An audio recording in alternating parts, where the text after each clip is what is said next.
They're marching down the main road through the sleet and the snow.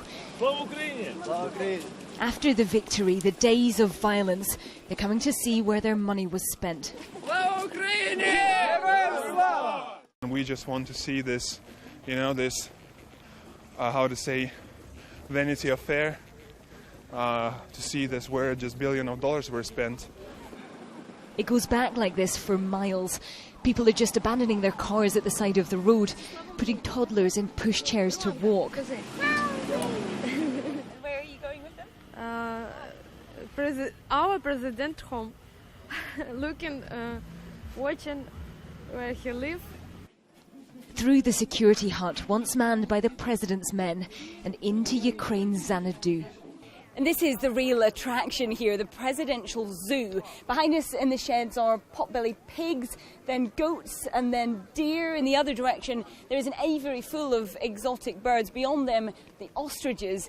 And the protesters are appealing for people to donate pet food now to try to keep this grand menagerie alive. Their keepers have fled along with the president, leaving his exotic pets behind.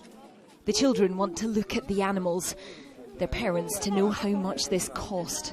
In fact, I'm not shocked, I'm not depressed, I'm very upset that this all was closed for people, and it's so big, and it's not for one person in fact, and not for one family.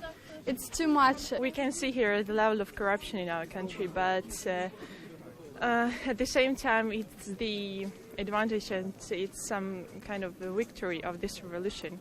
We headed on down the hill towards the lake. They're looking for Yanukovych's yachts. The boat is closed. This man says the boats are closed. But eventually he agrees to let us in. On the right, the vast presidential boathouse. Over here, where his papers were found. Dumped in the Dnipro, they fished them out in buckets. They say they show the corruption and criminality of his regime. But where did you find them? Yes. Down here? Yes. And you can see there's still one down there? Yes. The document is in the back. Mm-hmm. And you fished them out? Yes. This man used to work for Yanukovych. He says he used to come here to relax, to walk some of his 32 dogs. He doesn't think much of him now. Through the pain and through the blood should be the clearing of the nation. Only through the pain shall we start a new life. His former boss left in a hurry. These pictures were filmed by security cameras on Friday night. A series of trucks packing up valuables from the presidential palace.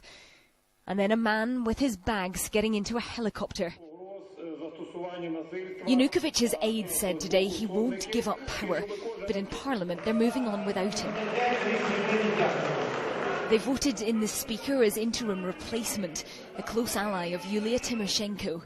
He's given them 48 hours to form a government, and the political manoeuvring has begun. Tymoshenko rallied the crowds in Independence Square last night. She says she doesn't want to be Prime Minister. She wants the top job this time. She's already spoken to the German Chancellor by phone. They're due to meet in person very soon. Vitaly Klitschko, former world heavyweight boxing champion, says his hat is also in the ring. We talk about president election, will be in May 25. I told I will take part of president election.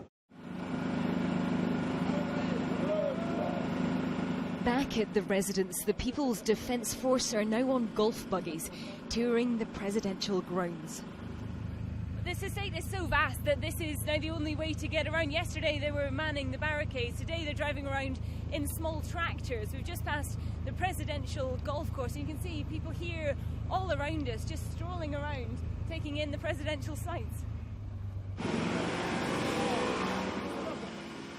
They took us for a spin around the helipad. No sign of the presidential helicopter now. These are days to remember. They feel they're part of history, that they faced down their president and won. Now they want to know what happens next. Добрый день.